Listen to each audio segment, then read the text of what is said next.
আমরা পড়ছি ক্লাস 11 এর কেমিস্ট্রি ক্লাস। আমরা আজকে নতুন একটা চ্যাপ্টার নিয়ে এসেছি তোমাদের কাছে। চ্যাপ্টারটা হলো রাসায়নিক বন্ধন ও আণবিক গঠন, chemical bonding and molecular structure. এই চ্যাপ্টারের কিছুটা অংশ তোমরা ক্লাস 10-এ পড়েছো, কিছুটা তোমাদের চেনাশুনো লাগবে, বাকি আমরা নতুন জিনিসগুলোর আস্তে আস্তে ঢুকবো। তো প্রথমেই যেটা তোমাদের বলতে চাইবো সেটা হলো যোজ্যতার ইলেকট্রনীয় তত্ত্ব। এটা তোমরা খুব ভালোভাবেই জানো যে আমরা কোনো পরমাণু যোজ্যতা বলতে কি বুঝি, তা সর্বোচ্চ কক্ষের ইলেকট্রন সংখ্যা দিয়ে যোজ্যতার পরিমাপ করা হয়। তারপরে দেখো তড়িৎ যোজ্যতা এবং তড়িৎযোজী বন্ধন, এটাও তোমরা ক্লাস 10-এ পড়েছো, ইলেকট্রোভ্যালেন্সি এন্ড ইলেকট্রোভ্যালেন্ট বন্ড।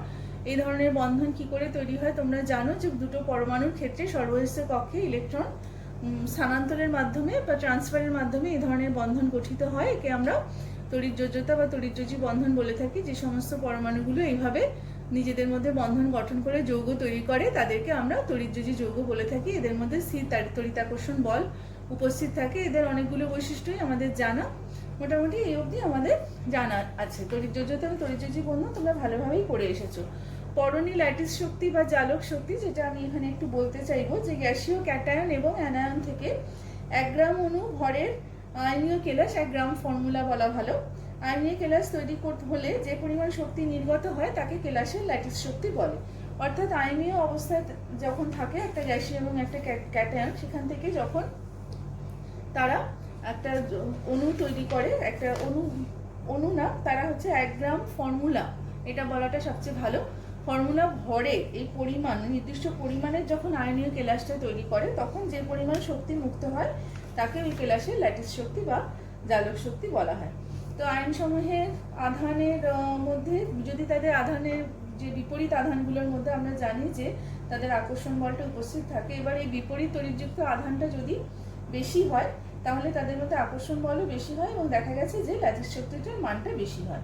এবার এই ল্যাটিস শক্তির মানটা জেনে আমরা কি করব, এই যে কোনো কেলাসের বা ক্রিস্টালের যে স্থায়িত্ব, স্টেবিলিটি, এটা ল্যাটিস শক্তি দ্বারাই পরিমাপ বা মেজার করা হয়। যদি ল্যাটিস শক্তিটা বেশি হয়, ল্যাটিস এনার্জি, তাহলে দেখা গেছে যে আয়নীয় বন্ধন বা ওই যে কেলাসটা তৈরি হলো সেটা অনেক বেশি স্টেবিলিটি লাভ করে। এইটা জানাটা আমাদের দরকার।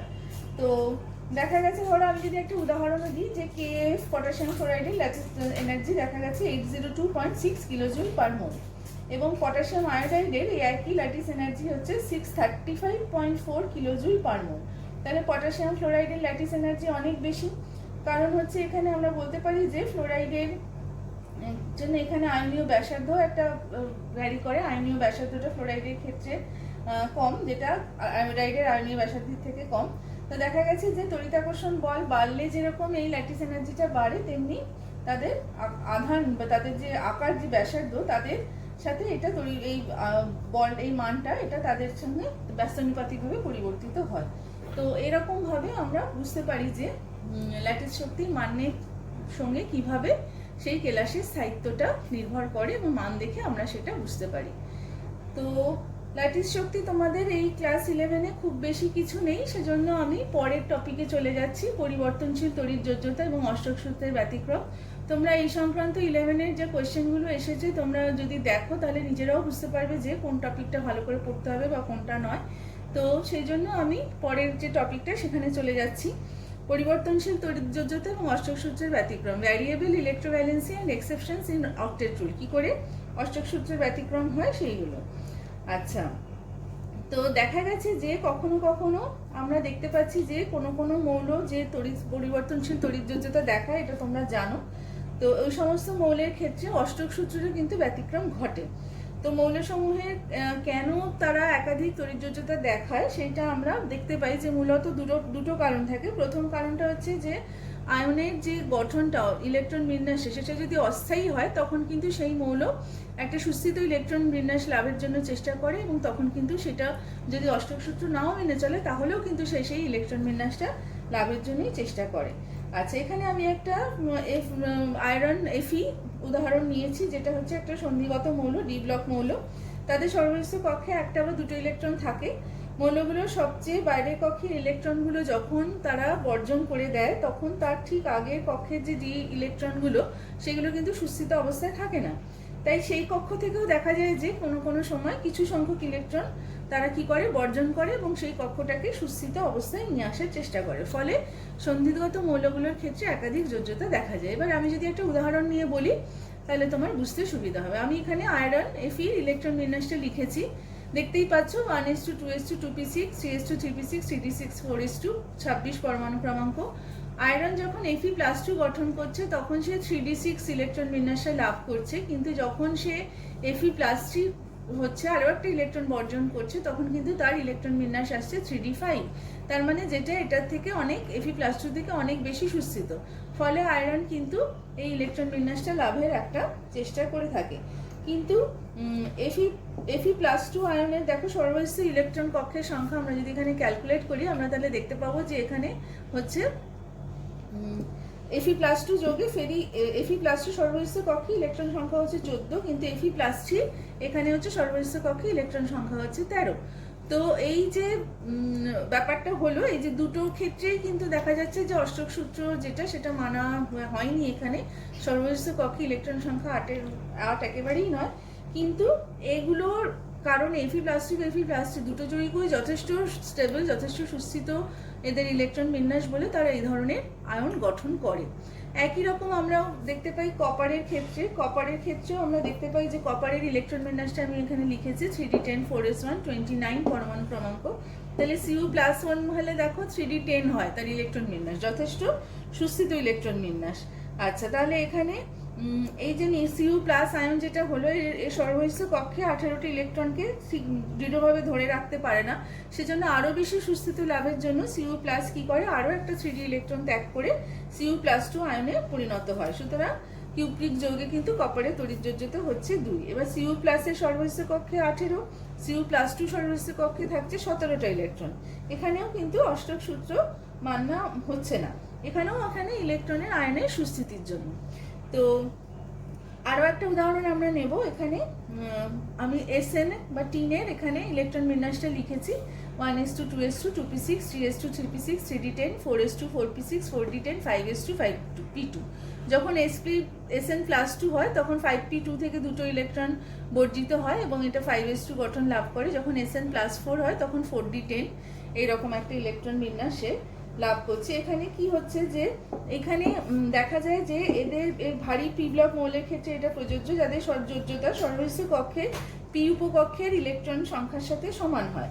এদের অন্তঃস্থ কক্ষে দেখো ডি আছে, ডি ইলেকট্রন উপস্থিত আছে, এফ ইলেকট্রন উপস্থিত আছে।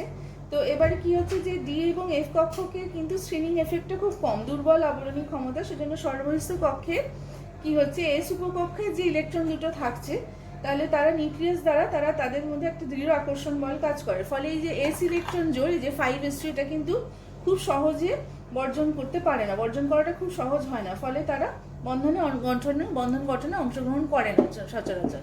এদেরকে বলা হয় নিষ্ক্রিয়, এই যে প্রভাবটা নিষ্ক্রিয় ইলেকট্রন জোড় প্রভাব বা ইনার্ট পেয়ার ইলেকট্রন এফেক্ট। আচ্ছা, তো এখানে দেখো তাহলে কি হচ্ছে, টিনের দেখো যখন সে স্ট্যানার্স যৌগ তৈরি করছে তখন সে 5p2 ইলেকট্রন দুটো বর্জন করেছে, এবার তড়িৎযোজ্যতা 2 হচ্ছে। এই অবস্থায় 5s এর ইলেকট্রন দুটো নিষ্ক্রিয় জোড় রূপে অবস্থান করছে। কিন্তু যখন সে স্ট্যানিক যৌগ তৈরি করছে তখন 5s এবং 5p দুটোরই করে তার 4টে করে ইলেকট্রন সে বর্জন করছে, তখন তড়িৎযোজ্যতা গঠন হচ্ছে। এখানেও কিন্তু অষ্টক সূত্র এখানে তারা ফলো করছে না।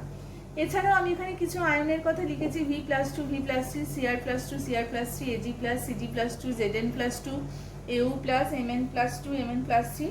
এদের ক্ষেত্রেও আয়ন যখন তারা গঠন করে তখন অষ্টক সূত্রের এই ব্যতিক্রমগুলো লক্ষ্য করা যায়। তো নেক্সট আমরা যে টপিকটায় আসছি সেটা হচ্ছে সমযোজ্যতা ও সমযোজী বন্ধন, কোভ্যালেন্সি অ্যান্ড কোভ্যালেন্ট বন্ড। এটাও তোমরা ক্লাস 10-এ অনেকটাই পড়ে এসেছো। সমযোজ্যতা কাকে বলে তোমরা জানো, সমযোজী বন্ধন কাকে বলে তোমরা জানো। সমযোজ্যতা আমি আরেকবার যদি বলে নিই, নিকটতম নিষ্ক্রিয় গ্যাসের মতো সুস্থিত ইলেকট্রন বিন্যাস লাভের চেষ্টায় কি হয়, দুটো পরমাণু যখন তাদের ভূমিস্তরে থাকে বা তারা যখন উদ্দীপ্ত অবস্থায় থাকে তারা কি করে, তাদের সর্বস্থ কক্ষের যে ইলেকট্রনগুলো থাকে সেই ইলেকট্রনগুলো তারা ইলেকট্রন জোড়, এক বা একাধিক ইলেকট্রন জোড় তারা সমভাবে ব্যবহার করে নিজেদের মধ্যে রাসায়নিকভাবে মিলিত হওয়ার যে ক্ষমতা অর্জন করে এবং যৌগ তৈরি করে, সেই ঘটনাটাকে আমরা সমযোজ্যতা বলে থাকি। বন্ধন যেটা তৈরি হয় সেটাকে সমযোজী বন্ধন বলে থাকি। যে সমস্ত যৌগ এইভাবে সমযোজী বন্ধন তৈরি করে তাদেরকে আমরা সমযোজী যৌগ বলে থাকি। এই অবধি আমরা পড়ে এসেছি, আমরা লুইস ডট ইলেকট্রন স্ট্রাকচারও আঁকতে জানি, এই অবধি আমাদের জানা আছে। তারপর হচ্ছে পরিবর্তনশীল সমযোজ্যতা, অর্থাৎ কোনো কোনো মৌলের ক্ষেত্রে পরিবর্তনশীল সমযোজ্যতা দেখতে পাওয়া যায়। সমযোজী বন্ধনের প্রকারও আমরা দেখে এসেছি, এক বন্ধন, দ্বিবন্ধন, ত্রিবন্ধন তৈরি করতে পারে, এগুলো আমাদের জানা আছে। সমযোজী যৌগের বৈশিষ্ট্যগুলো আমাদের জানা আছে। যেটা জানা ছিল না এখানে আমরা নতুন করে পড়বো পরিবর্তনশীল সমযোজ্যতা বা ভ্যারিয়েবল কোভ্যালেন্সি। তো আমি এখানে বলতে চাইবো যে কোন কোন মৌলের ক্ষেত্রেই পরিবর্তনশীল সমযোজ্যতা দেখতে পাওয়া যায়। আমি দুটো উদাহরণ নিয়েছি এবং কেন সেটাও আমি বলবো। যেমন আমি প্রথমে নিয়েছি ফসফরাসের স্থিত অবস্থায় তার যে ইলেকট্রন বিন্যাস সেটা হচ্ছে যে এখানে আমি লিখেছি সর্বনিষ্ঠ কক্ষের ইলেকট্রন বিন্যাসটাই লিখেছি অবশ্য 3s2 3px1 3py1 3pz1। তো এই যে যখন ও সমযোজ্যতা, তাহলে এখানে তিনটে বিজোড় ইলেকট্রন আছে, ফলে সে আরও তিনটে পরমাণুর সাথে ইলেকট্রন শেয়ার করে যে সমযোজ্যতাটা তৈরি করে সেই ধরনের একটা যৌগ হচ্ছে ফসফরাস ট্রাইক্লোরাইড বা PCl3, যেখানে সে সমযোজ্যতা 3 দেখায়। কিন্তু এই 3s উপকক্ষ থেকে আরেকটা ইলেকট্রন যদি সে 3d-তে ট্রান্সফার করে, যেরকম পরেরটায় দেখানো হয়েছে 3s1 3px1 3py1 3pz1 3dxy1, তখন কিন্তু দেখো তার 5টা অযুগ্ম ইলেকট্রন থাকছে, ফলে সে আরও 5টা মৌলের সাথে সে সমযোজী বন্ধন তৈরি করতে পারবে। সেরকম উদাহরণ হচ্ছে ফসফরাস পেন্টাক্লোরাইড, এখানে এলটা কিন্তু পড়েনি, এখানে লিখতে হয়তো ভুলে গেছি, PCl5 হবে এটা। সেখানে সে সমযোজ্যতা দেখায় 5, তখন 5টা বিজোড় ইলেকট্রন থাকে বলে এখানে সে তখন তার সমযোজ্যতা হয় 5। এই ধরনের যৌগের উদাহরণ হচ্ছে PCl5। আচ্ছা, তাই সালফারের উদাহরণটাও আমরা দেখতে পারি। এখানে আমরা দেখতে পাচ্ছি সর্বনিষ্ঠ কক্ষের ইলেকট্রন বিন্যাস 3s2 3px2 3py1 3pz1। এক্ষেত্রে দুটো বিজোড় ইলেকট্রন থাকার জন্য সমযোজ্যতা হচ্ছে 2। এই ধরনের যৌগের উদাহরণ হচ্ছে H2s বা হাইড্রোজেন সালফাইড। এখানে দেখা যাচ্ছে যে পি কক্ষ থেকে একটা ইলেকট্রন 3d-তে চলে গেছে, তখন সেখানে আমরা দেখতে পাচ্ছি যে 4টে বিজোড় ইলেকট্রন আছে। 4টে বিজোড় ইলেকট্রনের জন্য এখানে সমযোজ্যতা হয়েছে 4। এরকম যৌগের উদাহরণ হচ্ছে সালফার টেট্রাফ্লোরাইড SF4। পরবর্তী উদাহরণে আমরা দেখেছি যদি এস কক্ষ থেকেও আরও একটা ইলেকট্রন যদি 3d-তে ট্রান্সফার হয়, তখন এখানে বিজোড় ইলেকট্রনের সংখ্যা থাকে 6, অর্থাৎ তখন সমযোজ্যতা হচ্ছে 6। এবং এরকম ধরনের যৌগের উদাহরণ হচ্ছে SF6 সালফার হেক্সাফ্লোরাইড। তো এই যে উদাহরণগুলো আমরা দেখলাম, এখানে আমরা দেখতে পাচ্ছি যে যে সমস্ত মৌলগুলো পরিবর্তনশীল সমযোজ্যতা দেখাচ্ছে তারা কেন, কিভাবে তাদের বিভিন্ন রকম সমযোজ্যতার মান যে আমরা পাচ্ছি সেটা আমরা দেখলাম যে কিভাবে সেটা সম্ভব হচ্ছে। এবং একই সাথে এবার আমরা দেখব যে অষ্টক নিয়মের ব্যতিক্রমও এই ধরনের যৌগের ক্ষেত্রে হয়ে থাকে, ডেভিয়েশন ফ্রম অক্টেট রুল। কিভাবে আমরা দেখি, যেমন প্রথমে যে আমি উদাহরণটা নিয়েছি বেরিলিয়াম ক্লোরাইড, বা আরেকটা নিয়েছি বোরন ট্রাইফ্লোরাইড। এইখানে আমরা দেখতে পাবো যে যেমন বেরিলিয়ামে দেখো এখানে কিন্তু সর্বনিষ্ঠ কক্ষে মাত্র 4টে ইলেকট্রন আছে, বা বোরনের সর্বনিষ্ঠ কক্ষে এখানে বোরনটা হচ্ছে কেন্দ্রীয় পরমাণু, এখানে 6টা ইলেকট্রন আছে। দুটো ক্ষেত্রেই কিন্তু অষ্টক পূর্তি হয়নি, অসম্পূর্ণ ইলেকট্রন অষ্টক বা ইনকমপ্লিট ইলেকট্রন অক্টেট। অপরপক্ষে আমি আরও দুটো উদাহরণ নিয়েছি, এটা হচ্ছে PCl5, এটা হচ্ছে SF6। PCl5-এ আমি দেখতে পাচ্ছি যে ফসফরাসের সর্বনিষ্ঠ কক্ষে 10টা ইলেকট্রন আছে, আর সালফারের সর্বনিষ্ঠ কক্ষে রয়েছে 12টা ইলেকট্রন। তাহলে এখানে কি হয়েছে, ইলেকট্রন অষ্টকের প্রসারণ হয়েছে। এবং এই ধরনের যৌগগুলোতে কেন্দ্রীয় পরমাণু বহিস্থ কক্ষে সবসময় 8টার বেশি ইলেকট্রন রয়েছে। তো এগুলোকে সাধারণত হাইপারভ্যালেন্ট যৌগ বলে, বা এই ধরনের কম্পাউন্ডগুলোকে যেটা আগে দেখালাম সেটাকে বলা হয় হাইপোভ্যালেন্ট কম্পাউন্ড। তো এখানে আমরা দেখতে পাচ্ছি যে অসম্পূর্ণ ইলেকট্রন অষ্টকও যেমন রয়েছে, ইলেকট্রন অষ্টকের প্রসারণও হয়েছে। তো এই যে আমরা উদাহরণগুলো দেখলাম, তো সেখানে আমরা দেখতে পাচ্ছি যে অষ্টক নিয়মের কিছু ব্যতিক্রম ঘটেছে। কোথাও আমরা দেখছি অসম্পূর্ণ ইলেকট্রন অষ্টক, বা কোথাও আমরা দেখলাম যে অষ্টকের একটা প্রসারণ হয়েছে। তো এবারে আমরা সেই যে ব্যতিক্রমের কি ব্যাখ্যা বিজ্ঞানীরা দিয়েছেন সেটা একটুখানি জেনে নিই। Explanation for deviation from octet rule, এটা কি এক্সপ্লেনেশন বিজ্ঞানীরা দিয়েছেন এসব আমরা একটু জেনে নিই। প্রথমে আমি বলবো সিজউইকের কথা। বিজ্ঞানী সিজউইক সর্বাধিক সমযোজ্যতা বা ম্যাক্সিমাম কোভ্যালেন্সি যেটা হতে পারে সেটার একটা ধারণা আমাদের দেন। তো সেই কথাটা হচ্ছে যে তার বক্তব্য কী ছিল, যে কোনো মৌলের সর্বোচ্চ সমযোজ্যতা কত হবে সেটা কিসের উপর নির্ভর করবে না, মৌলটা পর্যায় সারণীতে কোন পর্যায়ে আছে তার উপর নির্ভর করবে। আচ্ছা, তার কি করে সেটা আমরা বুঝবো। যেমন প্রথম পর্যায়ের যদি মৌল হয় তার ম্যাক্সিমাম কোভ্যালেন্সি হবে 2, যদি দ্বিতীয় পর্যায়ে হয় তাহলে ম্যাক্সিমাম কোভ্যালেন্সি হবে 4, তৃতীয় থেকে চতুর্থ পর্যায়ের মৌলগুলোর ক্ষেত্রে ম্যাক্সিমাম কোভ্যালেন্সি হবে 6, পঞ্চম এবং অন্যান্য পর্যায়ের মৌলগুলোর ক্ষেত্রে ম্যাক্সিমাম কোভ্যালেন্সি হবে 8। ফলে আমরা যে যৌগগুলো দেখছিলাম যেমন PCl5, SF6, প্রত্যেকটা যৌগে ফসফরাস, সালফার প্রভৃতি পরমাণুগুলো অন্য বা পণ্য পরমাণুর সঙ্গে যখন সে 5টা বা 6টা সমযোজী বন্ধন গঠন করছে, সেটা এই মতবাদ অনুযায়ী সেটা নর্মাল বা ন্যাচারাল, তার মধ্যে কোনো অসঙ্গতি বা ভুল নেই। তো সিজউইক তার এই যে ধারণাটা, সেটা দ্বারা তিনি এই যে ম্যাক্সিমাম কোভ্যালেন্সির যে একটা ধারণা দেন এবং সেইভাবে তিনি এইটাকে তিনি এক্সপ্লেন করেন যে ওইটা কোনো ভুল কিছু না, ওটা ফসফরাস বা সালফারের মতো মৌলের ক্ষেত্রে এটা স্বাভাবিক এবং তারা এতগুলো বন্ধন তৈরি করতেই পারে। আচ্ছা, এবারে আসি বিজ্ঞানী সুগডেনের কথা। সুগডেন কিন্তু এরকমভাবে এক্সপ্লেন করলেন না, সুগডেন কিন্তু অন্যরকম ধারণা দিলেন, সুগডেনের এক ইলেকট্রন বন্ধনের ধারণা। আচ্ছা, দেখে নিই এবার সুগডেন কি বললেন। সুগডেনের মত হচ্ছে যে কিছু হাইপারভ্যালেন্ট অণুর ক্ষেত্রে যেমন PCl5, SF6 কেন্দ্রীয় পরমাণুটি এক বা একাধিক এক ইলেকট্রন বন্ধন গঠনের মাধ্যমে ইলেকট্রন অষ্টক পূর্ণ করে। অর্থাৎ কি, PCl5 যৌগে ফসফরাস পরমাণুর অন্তত 2টো এবং SF6 যৌগে সালফার পরমাণুর 4টি এক ইলেকট্রন বন্ধন গঠনের মাধ্যমে তারা অষ্টকটা পূর্তি ঘটায়। তার মানেটা কি? তার মানেটা হচ্ছে যে ফসফরাসের এখানে তার ইলেকট্রনটা শেয়ার করার জন্য দেয় বটে, কিন্তু ক্লোরিনের থেকে সেই শেয়ারটা সে নেয় না। তো সেই জন্য এখানে এই ক্লোরিনের, এই দুটো ক্লোরিনের সাথে সে যে বন্ডটা করেছে, এই দুটো বন্ডে একটা করে ইলেকট্রন আছে ধরতে হবে। একই কথা সালফারের ক্ষেত্রেও প্রযোজ্য। এই 4টে বন্ডে সালফার এখানে নিজের ইলেকট্রনটা ফ্লোরিনকে শেয়ার করার জন্য দিচ্ছে ঠিকই, কিন্তু ফ্লোরিনের থেকে শেয়ারটা সে নিচ্ছে না। ফলে এই 4টে বন্ধনে একটা করে ইলেকট্রন আছে সালফারের ক্ষেত্রে ধরতে হবে। ফলে এইভাবে তার অষ্টক পূর্তি হয়েছে, এটা বুঝতে হবে। এটা ছিল সুগডেনের মতবাদ। কিন্তু এরও কিছু সীমাবদ্ধতা বা লিমিটেশন দেখতে পাওয়া যায়, যে এক ইলেকট্রন থিওরি যেটা তিনি দিলেন, 1 ইলেকট্রন থিওরি, সেটা থেকে আমরা দু একটা যৌগের অণুর গঠন, রাসায়নিক ধর্ম মোটামুটি একটা অ্যাপারেন্টলি আমরা এক্সপ্লেন করতে পারলেও বেশিরভাগ ক্ষেত্রেই কিন্তু এই থিওরিটা খাটে না দেখতে পাওয়া গেল। তো আমরা এই চ্যাপ্টারে আরও আস্তে আস্তে যখন এগোবো, তখন আমরা বুঝতে পারবো যে কেন এগুলো খাটে না। সেইটাই আমরা পরে আসবো, আমাদের হয়তো নেক্সট দিনের ক্লাসে আমরা সেই জায়গাটায় আসবো। তো এখন আমি যে টপিকে যাচ্ছি সেটা হচ্ছে আয়নের বিকৃতি বা আয়নিক ডিস্টরশন এবং আয়নীয় যৌগের সমযোজী ধর্মের বিকাশ। এই সংক্রান্ত একটা সূত্র আছে, ফ্যাজানের সূত্র, আমাদের পড়তে হবে যে আয়নীয় যৌগে কখন সমযোজী ধর্মের বিকাশ ঘটতে পারে, কিভাবে ঘটতে পারে, তার ফলাফল কি হয়, এইটা এখন আমাদের পড়ার বিষয়বস্তু। তার জন্য প্রথমে তোমাদের আমি আয়নীয় বিভব কাকে বলে এটা একটু বলে নিতে চাইবো, বা আয়নিক পোটেনশিয়াল। আচ্ছা, তার আগে আমি একটু বলে নিই, যখন আয়নীয় কেলাসে কি থাকে, ক্যাটায়ন থাকে এবং অ্যানায়ন থাকে। আচ্ছা, ক্যাটায়নের পজিটিভ যে তড়িৎ ক্ষেত্রটা থাকে, সেটা অ্যানায়নের ইলেকট্রন যে পরিমণ্ডল আছে সেটাকে কিন্তু একটুখানি আকর্ষণ করে, কিন্তু ওর নিউক্লিয়াসকে বিকর্ষণ করে। এর ফলে কি হয়, অ্যানায়নের যে সুষম ইলেকট্রন পরিমণ্ডল থাকে তার একটু বিকৃতি বা ডিফর্মেশন ঘটে। তো এই যে ঘটনাটা, অর্থাৎ ক্যাটায়ন যে অ্যানায়নের ইলেকট্রন পরিমণ্ডলকে একটু ডিফর্ম করতে পারছে, এই ঘটনাটাকে আমরা ধ্রুবায়ন বা পোলারাইজেশন বলে থাকি। আচ্ছা, তো এবার এই যে বৈশিষ্ট্য, মানে ক্যাটায়নের যে ধ্রুবায়ন করতে পারার ক্ষমতা, এটাকে বলা হয় ক্যাটায়নের ধ্রুবায়ন ক্ষমতা বা পোলারাইজিং পাওয়ার।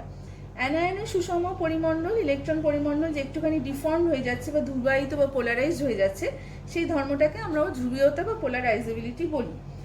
এবার অ্যানায়নের ইলেকট্রন পরিমণ্ডলও কিন্তু ক্যাটায়নের ইলেকট্রন পরিমণ্ডলকে কি করে, বিকৃত করার চেষ্টা করে। কিন্তু ক্ষুদ্রাকার যদি হয় ক্যাটায়ন, তাহলে তার যোজ্যতা কক্ষের ইলেকট্রনগুলো খুব দৃঢ়ভাবে আবদ্ধ থাকে, ফলে এর ইলেকট্রন পরিমণ্ডলে তেমন কোনো বিকৃতি ঘটে না। তো অ্যানায়নের ইলেকট্রন পরিমণ্ডলের এই যে সামান্য বিকৃতি ঘটে, তার ফলে ক্যাটায়ন ও অ্যানায়নের দেখা যায় যে যোজ্যতা কক্ষ দুটো একে অপরের মধ্যে অনেকটা প্রবিষ্ট হয়ে যায় বা অভিলিপ্ত হয়। তার ফলে উৎপন্ন অণুর যে আয়নীয় ধর্ম, সেটা অনেকটাই হ্রাস পেয়ে সমযোজী ধর্মটা বৃদ্ধি পায়। তো এইভাবে তো আমরা আয়নীয় বিভব কাকে বলছি, বা আয়নিক পোটেনশিয়াল, যখন ক্যাটায়নের ধ্রুবায়ন ক্ষমতাটাকে প্রকাশ করার জন্য আমরা এই রাশিটাকে ব্যবহার করে থাকি, আয়নীয় বিভব বা আয়নিক পোটেনশিয়াল। এটা ক্যাটায়নের চার্জ এবং তার ব্যাসার্ধের অনুপাতের সাথে হচ্ছে সমান, একে ফাই চিহ্ন দ্বারা প্রকাশ করা হয়। তো এবারে আমরা বুঝতে পারছি যে ফাইয়ের মান বৃদ্ধির সঙ্গে সঙ্গে ক্যাটায়নের ধ্রুবায়ন ক্ষমতা বৃদ্ধি পায় এবং অ্যানায়নে অনেক বেশি বিকৃতি ঘটে এবং তড়িৎযোজী যৌগের সমযোজী প্রকৃতিটা আস্তে আস্তে বৃদ্ধি পেতে থাকে। তো আমরা এবারে পড়ছি ফ্যাজানের সূত্র। ফ্যাজানের সূত্র থেকে আমরা জানতে পারবো যে কিভাবে এই ঘটনাটা ঘটে থাকে। আয়নীয় বা তড়িৎযোজী যৌগের মধ্যে সমযোজী ধর্মের কতখানি প্রকাশ দেখা যাবে, সেই সম্পর্কিত যে সূত্রগুলো আছে, শর্তগুলো, সেটাই ফ্যাজানের সূত্র হিসেবে পরিচিত। আচ্ছা, এই সূত্রতে কি বলা হচ্ছে যে আয়নীয় বা তড়িৎযোজী যৌগের সমযোজী চরিত্র বৃদ্ধি পাবে যখন ক্যাটায়নের আকারটা হ্রাস পায়। যখন একই আধানমিষ্ট ক্যাটায়নের আকার যত হ্রাস পাবে তত ফাই এর মানটা বৃদ্ধি পাবে, ফলে অ্যানায়নের বিকৃতি বৃদ্ধি পাবে এবং স্বভাবতই কি হবে, সমযোজী চরিত্র বৃদ্ধি পাবে। আমরা এখানে একটা টেবিল ব্যবহার করছি। এই টেবিলে আমরা বিভিন্ন নিয়েছি ক্যাটায়ন যাদের হচ্ছে চার্জটা একই। তো এই এখানে চার্জটা আমরা এখানে দেখতে পাচ্ছি barium +2, strontium +2, calcium +2, magnesium +2, beryllium +2, এবং দেখতে পাচ্ছি ব্যাসার্ধ ক্রমশ কমছে। অ্যাংস্ট্রমে দেওয়া হয়েছে 1.35, 1.13, 0.99, 0.65, 0.31। এই যে কমছে। এবং তাহলে এবার দেখো ক্লোরাইডের গলনাঙ্ক যত হ্রাস পাবে তত কিন্তু আমরা বুঝবো যে সমযোজী চরিত্র বৃদ্ধি পাচ্ছে, কারণ সমযোজী যৌগের ক্ষেত্রেই তার গলনাঙ্ক কম হয়, তড়িৎযোজী যৌগের গলনাঙ্ক বেশি হয়। তো দেখো গলনাঙ্ক কিভাবে কমেছে, 960, 872, 772, 712, 405। তো এই চার্টটা থেকে আমরা বুঝতে পারলাম যে কিভাবে ক্যাটায়নের একই আধান বিশিষ্ট হলেও তার আকার যত কমছে তত আয়নিক পোটেনশিয়ালের মান তত বৃদ্ধি পাচ্ছে এবং তত সমযোজী চরিত্র বৃদ্ধি পাচ্ছে।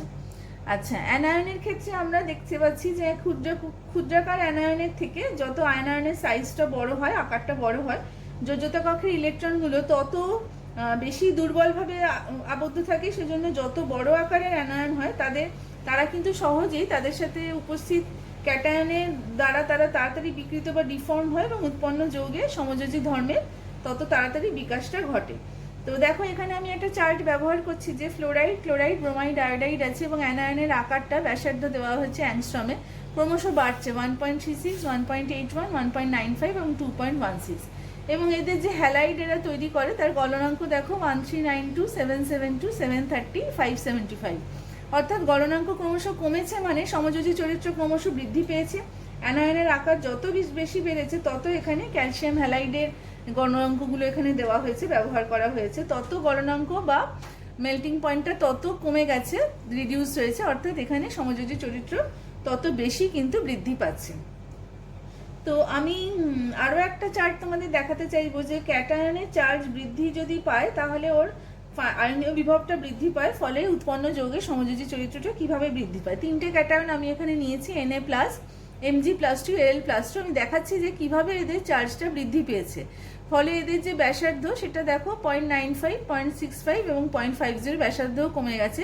এই দুটো এফেক্টের ফলে এদের ক্লোরাইডের যে গলনাঙ্ক দেখো 800, 712, 180। লাস্টেরটা দেখো Al+3 ক্লোরাইডের গলনাঙ্ক মাত্র 180 ডিগ্রি সেলসিয়াস, মানে এখানে আধানও বেশি, সাইজও কম। সেজন্য এই দুই প্রভাবে এখানে সমযোজী চরিত্র ভীষণভাবে বেড়ে গেছে এবং সেজন্য ক্লোরাইডের গলনাঙ্কটা এত দূর হ্রাস পেয়েছে।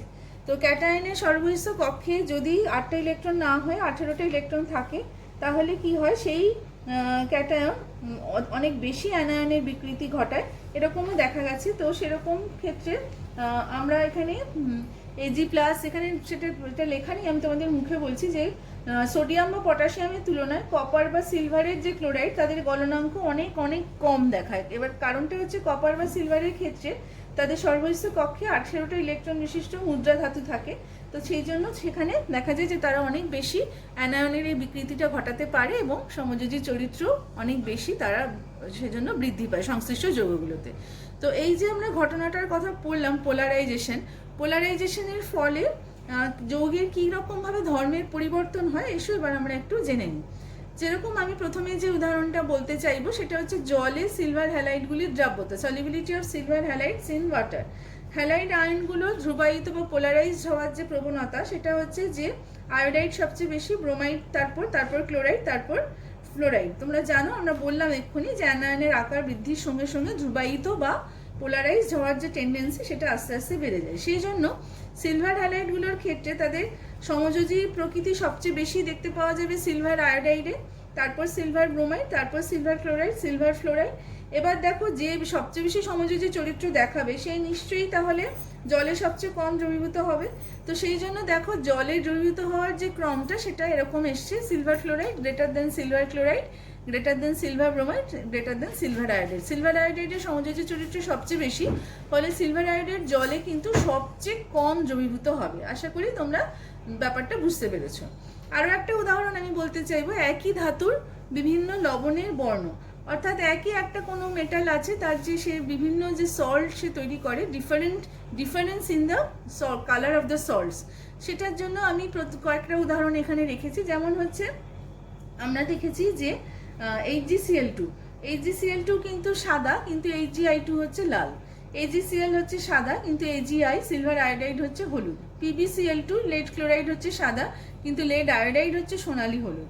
এখানে দেখো, এখানে আমি দুটো ক্ষেত্রে একই ধাতু রেখেছি, কিন্তু তার বিভিন্ন লবণ অর্থাৎ ক্লোরাইড আয়োডাইড সেগুলো কিন্তু সব কালারগুলো আলাদা আলাদা হচ্ছে।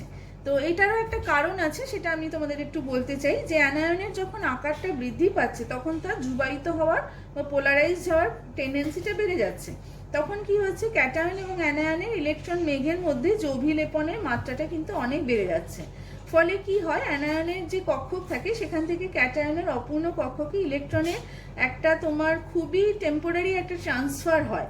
তো এই ট্রান্সফারের জন্য কি হয়, যে অ্যানায়নের ধ্রুবীয়তা বেশি বা পোলারাইজেবিলিটি বেশি, তার অনেক কম শক্তির প্রয়োজন হয়। এই কম শক্তি সে কি করে, দৃশ্যমান আলো থেকে সে কালেক্ট করে নেয়। ফলে দৃশ্যমান আলোকের যে অংশ শক্তিটা সে শোষণ করে, তার যে পরিপূরক বা কমপ্লিমেন্টারি যে কালারটা আছে, সেই কালারটা তার যে যৌগটা সেখানে দেখতে পাওয়া যায়।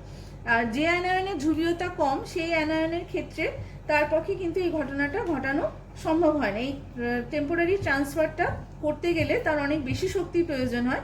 তখন কিন্তু সেই বেশি শক্তি উচ্চতর কম্পাঙ্ক বিশিষ্ট অতিবেগুনি রশ্মির অঞ্চল থেকেই সে একমাত্র শোষণ করতে পারে। তো সেই কারণে এই যে কালারগুলো ডিফারেন্সটা হচ্ছে এই কারণে। দেখো, যেগুলো কালার দেখাচ্ছে তাদের যে আয়নের সাইজটা বড়, ফলে তাদের পোলারাইজেবিলিটিটা অনেক বেশি, ফলে তাদের ধ্রুবীয়তা বেশি হওয়ার কারণে এখানে তাদের অ্যানায়নের কক্ষক থেকে টেম্পোরারি একটা ট্রান্সফার, ক্যাটায়নের কক্ষকে ইলেকট্রন ট্রান্সফার সম্ভব হচ্ছে, এবং সেই কারণে তারা এই কালারগুলো দেখাতে পাচ্ছে।